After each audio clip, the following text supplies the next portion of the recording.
we're here to pay tribute to Nol Putnam, and it wouldn't be fitting unless we had the anvil so that I could sit on the anvil. If you remember Nol, when he would teach, he would sit on the anvil like this. And he will then teach and philosophize, and he would welcome you into his circle, his realm of teaching, and his career as blacksmith. Now, I have stories to tell, and probably the time is way too short to tell all the stories, but suffice it to say, I met Null first in 1980 when Bill Gitchner introduced me to him at an ACC show in Baltimore. And interestingly enough, Null's first shop was 3 miles from the current shop that I have in north central Massachusetts. He was actually in Shelburne. I'm in Coleraine, which is the neighboring town.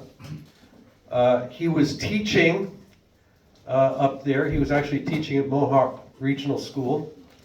He had taught at Lenox Boys School.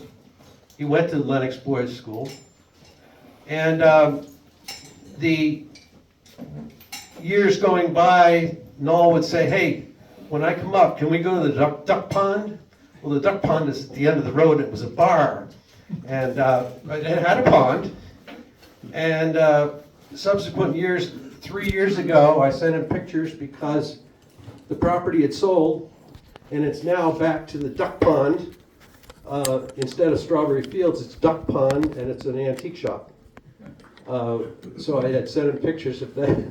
It's amazing how over the years you make friends and retain friends in this field of blacksmithing. And Null was one of those dear friends of mine, not only from the early Gitchner meets, but also through other areas of blacksmithing. He was first a teacher, and as a teacher, it wasn't just blacksmithing. It was a way of life. It was a philosophy of life. You know, a lot of times he and I did not see eye to eye on some areas, like religion, politics, but that doesn't matter when we are connected with a hammer and anvil. I will tell you that knowing Null over the years, and he who had 2 books in print, who was forever the teacher, whether it was blacksmithing or life. He was the gentle man and the soft-spoken man that I think you've all heard about. Those of you who have known him a number of years will recognize exactly what I'm speaking of. Whether he was at an Abana conference, at a Gitchner conference, or in a personal relationship with you, it was that quiet power that came through Null. The blessing we have today is that here in this shop is Null's equipment. A lot of memorabilia. The first major project that he did was back in 1983 when he was with Claudia. And there's a picture up here on the wall of that project. That was the first railing, large-scale railing project he did, which was a bronze cap rail. Jack it's over by that sconce over there. And he and I sat down in 1984 Abana de Pier conference and discussed that whole project. So, you know, it doesn't matter how. I was at that point kind of a newbie. I had only been forging ornamental iron for 5 years at that point. But the fact is, we are connected with things like that. Connecting connecting is such an important part of who we are. In 2005, Null had a project come up, and he had 7. It was a large project, large estate. He had 7 individuals that he was tagging to do portions of the project for this client in Middleburg, Virginia. Joe is here, and Joe was one of those individuals. And he asked me to produce a wine cellar gate. He would design it. He asked me if I would produce it for him. The unfortunate thing is there was a hitch with the architect, and my portion of it was the only portion that went forward. But in 2006, at the Bill Gitchner meet at Dave Hutchison's place, I delivered that, and we put it on display at the conference. And then Null and Bob Compton from Massachusetts and I went out and installed that right after the conference. And I have with me, I have some pictures of that, and also the sample piece that I made originally for the project that I sent to Null for approval. But and you will see in these pictures, you'll see what transpired. I was humbled and honored that he should ask me to work with this project. That is a bond that brings us together as blacksmiths that I will never forget. The ways in which he has affected each one of us will always be remembered.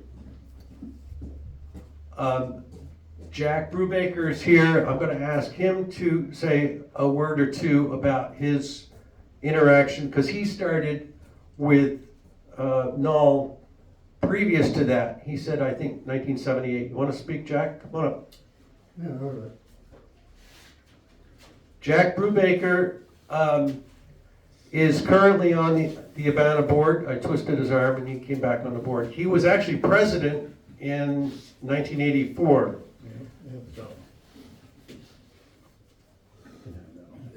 I met Null through Abana conferences in the early years, and it wasn't until the later 70s that we really got to know each other well. And the thing that I kept noticing was that here was a guy who was not just really skilled with his hand and with his eye, but he was, a true intellectual, was very literate and very thoughtful. And one of the things he often did at the Abana conferences in that era was make an announcement that tomorrow morning and it would be some ungodly early hour, we will be gathering out on the lawn somewhere, and we will be doing stretches and Tai Chi.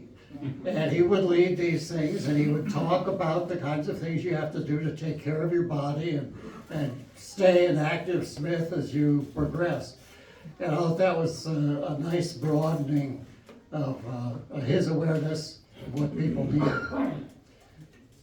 One of the things that I'm always reminded of whenever I think about people like Null is a quote I have from the first Abana conference where Professor Fritz Ulrich came from Germany and demonstrated. He didn't speak English, but we had a couple of people who were very fluent translators. And at one point, he just stopped in the middle of his demonstration. People have been asking questions and back and forth. And he said, I want you to remember everything I'm doing here today and all the knowledge in this field we have because it's been passed down by word of mouth from individual to individual. Now that's changed with the YouTube videos and whatnot, but within very recent memory, that was still the fact. When I started, there were no good books. There were a couple of things you could find, but nothing like there is now. There were certainly not the videos and the websites and whatnot. And it had been, you know, that we were living on the knowledge of the medieval smiths who evolved the high level of this trade, evolved the aesthetics of Gothic ironwork, which is still the foundation of what Western ironwork looks like. And Null was a great transmitter of that tradition with all the work he did at the National Cathedral, and it's all based on that old European style of work, a very direct hammer work where you let the hammer marks show, you don't try to polish it out, but you hit so accurately that you have nothing left to apologize for. And that is Null to me. Thank you.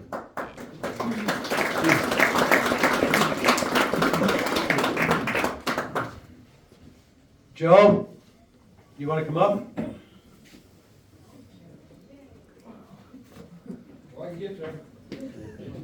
I'm old, take a little while. Now, I had been asked by Drew to do this, but I recognize there are too many people who had very early and profound memories and interconnections with Null. Am I supposed to talk in Just talk. It's a little thing, isn't it? Yeah, boy, I tell you what, it wouldn't take me to have a roll church up, would it? My name is Joe Sitton. I'm a blacksmith full-time. I met Nol Putnam in the early 80s.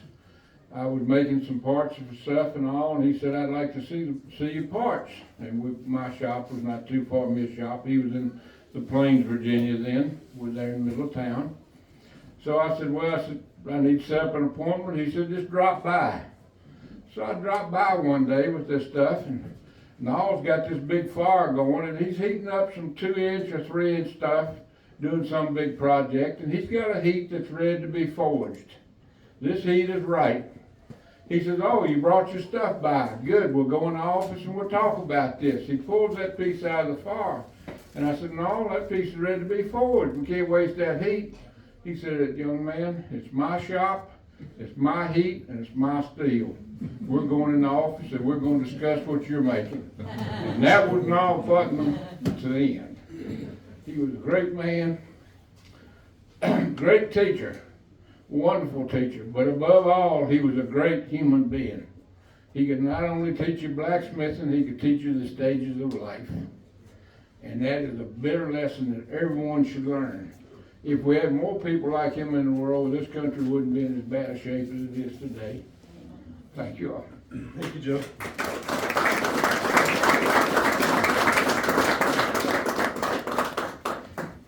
So we have Nol Putnam, teacher, blacksmith, artist, designer, and a gentle man. I can't think of any better tribute than to thank Null for what he has imparted to all of us through his work and his words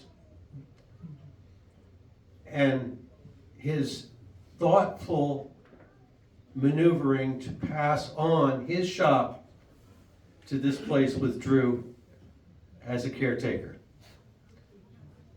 I thank you, Drew, for the opportunity to speak today, and may you all be blessed with Nol Putnam's life in yours.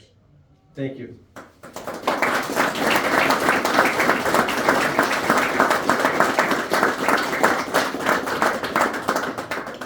I have pictures. There are albums on the back. Do you want to speak to that, Drew? Drew has a full display up here on the back for Null. That was a sample piece of Just just pass it around if you can handle it. I wasn't going to say anything, but I thought I could read something that I wrote maybe a week after Null's passing. And this, I think, will, since the whole community's here, I'm sure some of you want to know my connection to Null, and this will answer those questions for you. I wrote this from the perspective of my company, Alexander Brothers, so at the beginning we'll have a little bit of that. We hold true to 3 guiding principles at Alexander Brothers. Create beauty, even if we only make someone smile, we want to make something beautiful every day. Build for the future. If we're going to do the work, it might as well be the kind that lasts forever. In everything we do, we seek to fight against planned obsolescence. Make craftsmanship accessible. We strive to make the beauty of fine craftsmanship accessible to everyone, sharing knowledge, skills, and encouragement with everyone, inviting them to both craft and treasure the crafted. It is important to note these precepts are not innate. We learned them from great men, mentors who played a critical role in what we are today. It is with great sadness and a heavy heart that one of these men has left us. Nol Putnam was a great man. He lived out everything that we aspire to as craftsmen, and he will be greatly missed. Here's the story of how we came to know Nol and how he played such an important role to myself, Drew Alexander, as a blacksmith and as an artist. It was sometime in the mid-2000s I first met Nol. The Shenandoah Valley Blacksmith Guild hired him to spend the day teaching at their annual picnic. I was still a teenager, not yet married, and full of eagerness to learn everything I could about ironwork. All I knew of this man was that he was known for having built 3 large iron gates for the National Cathedral in Washington. He spent the day demonstrating methods of forging leaves and specifically using steel punches to incise veins and texture the leaf. He combined traditional blacksmithing methods with repoussé tooling and techniques. It was inspiring the way he made the metal move. I took pictures and made sketches of his tools and promptly went home and made my own. The small metal can of punches that he used stood as a symbol of craftsmanship for me. I wish that one day I would have my own can of punches. Excuse me. Each of them with their own special use that only I knew, carefully dressed and polished for work. My leaf work immediately improved, and afterwards I taught others some of these methods. 10 or 15 years went by and I did not see Nol, though I often thought of that day. I thought about the steel can of homemade punches he had. I thought of what I had learned, and I wondered if I would see Nol again. Those punches are on the back table, by the way. In 2017, I attended the Boone Pasture Party in Central Virginia. This used to be an annual event for blacksmiths to rendezvous and learn from each other. As soon as I arrived, I heard from friends that Nol Putnam was there. I found him sitting in the shade by the book table with his wolf dog Jack, discussing books with the late Judy Berger. Judy had started the only book publishing company to exclusively publish blacksmithing books, Blue Moon Press. I approached Nol and expressed to him how I had cherished the memories of that day a decade before, and that I had continued to use some of his methods. I asked Nol if he recommended any books that I should buy. He said if I could only buy one book, I should get Early American Wrought Iron by Albert Sohn. Of course, this book cost $100, but I did not hesitate. Since then, I have referenced this book for inspiration and knowledge almost monthly. Nol asked me if I needed any wrought iron. He was selling some and invited me to come to his forge. I regret that I did not. In 2018, I ran into Nol again at the Abana conference in Richmond, Virginia. I spotted him being led across the field by his walking stick and his dog Jack. He was easy to spot. While most blacksmiths wear bib overalls or Carhartt t-shirts, Nol preferred a bright yellow, loose flowing linen shirt, pink linen drawstring pants, and sandals. In retrospect, he was the only man there with any sense because it was 100 degrees that weekend and he was the only one stylish and comfortable. He again invited me to come up to his shop. Afterwards, we talked on the phone many times, but I never made the trip. I cannot really begin to express how much I regret that. After our meeting at Abana, Nol and I began corresponding on social media. We chatted quite a bit, and he began following my progress as an artist closely, occasionally chiming in with sage advice, which I coveted and heeded. February 27, 2022, I called up Nol and went to visit him in his home to see his forge. I did not realize at the time this was one of the best decisions that I'd ever made. We hit it off right away. While I was there, he mentioned he was planning to sell his shop. He wanted to sell the entire collection of tools to just one person, but not just anyone. He wanted the shop to go to a young artist that would cherish the work that went into the collection and put the tools to use, carrying on his legacy through the tools. He asked me if I would consider buying the shop. The opportunity came at a pivotal time for me, as I had just left my job in October to begin blacksmithing full-time. There were many tools that I needed. We negotiated over the next few weeks and settled on an agreement. Over the next year and a half, I made a total of 15 trips to Null. The first thing I collected was the can of metal punches that he had the first time I met him. Most of those trips to his house meant that we stopped for tea and talked about life around the table. Sometimes he took me out to lunch, or I him, and made most of the time, and those 15 trips were full days, packed with conversation, reminiscing about where he got some of his tools and advice for living. In between, it seemed I called him every day or emailed, soaking up all the knowledge I could. I documented everything, dates, names, advice. It seemed I knew that my time was limited. I just did not know how much.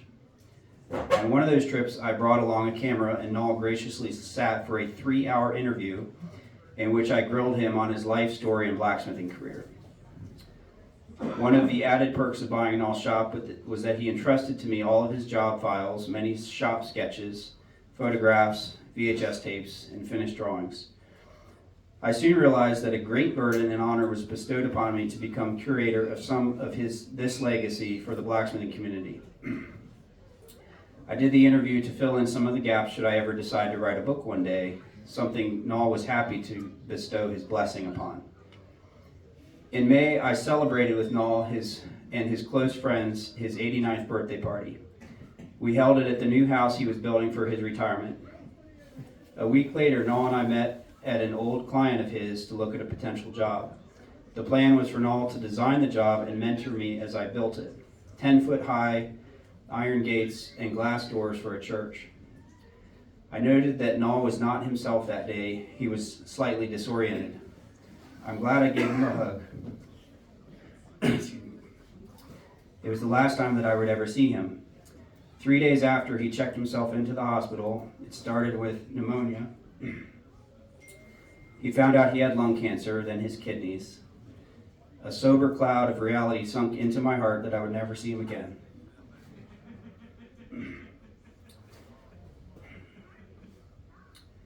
I called to say goodbye. I could tell he was exhausted mentally, but he was glad to hear from me and said thank you several times over the phone.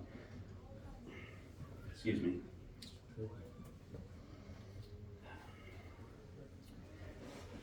I was told by others that it brought him great peace that his shop and story were with me. I think that had something to do with the thank you. He also shared with me in joyful tears that a recent public television documentary about his life had won some independent film awards. You deserve it more than anyone. You deserve it, I told him. 3 days ago, Null left us. His last words were, "Let's get this show on the road." He was ready and at peace. One could not ask for a more fulfilling life than he. He touched so many people. He was the epitome of creating beauty every day, blacksmithing or building for the future, and sharing knowledge freely with others. Our relationship was brief, but it feels like I knew him forever. He was a surrogate grandfather to me in many ways, a connection to generations past that I will never get back.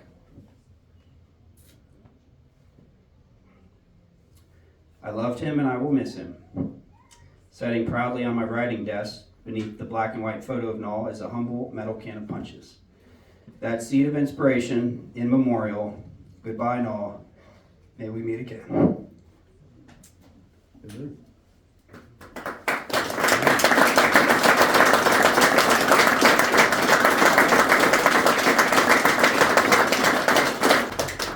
Thank you all. I really appreciate it. This is the first Nol Putnam Memorial. Okay. Hopefully.